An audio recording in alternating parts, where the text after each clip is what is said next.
పుట్ట మహేష్ పార్లమెంట్ సభ్యులు లాంటి వాళ్ళు ఈ తాండూరులో అనేటువంటి ఈ డ్రగ్స్ తర్వాత ఏమైంది రోహిత్తో పాటు ఏలూరు ఎంపీ కూడా పుట్ట మహేష్ కూడా ఆ డ్రగ్స్ వాడుతూ పట్టుబడ్డాడని వచ్చింది వార్త. ఇది చాలా ఆశ్చర్యం. పుట్ట మహేష్ టీడీపీ ఎంపీ, ఆయన ఏలూరులో గెలిచాడు. ఇక్కడికేం సంబంధం? ఇక్కడ ఉన్న ఫామ్ హౌస్లో కూర్చొని డ్రగ్స్ వాడాల్సిన అవసరం వచ్చింది. ఇదంతా దిగజారి పని చేసాం కదా. అసలు ఎక్కడి నుంచి వస్తుంది ఈ డ్రగ్స్ అంతా? ఎవరు సరఫరా చేస్తున్నారు?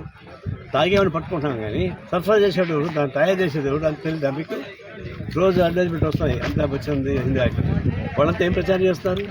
ఈ పాన్ మసాలా అని అంటున్నారు. దాని లోపల డ్రగ్స్ ఉన్నాయి.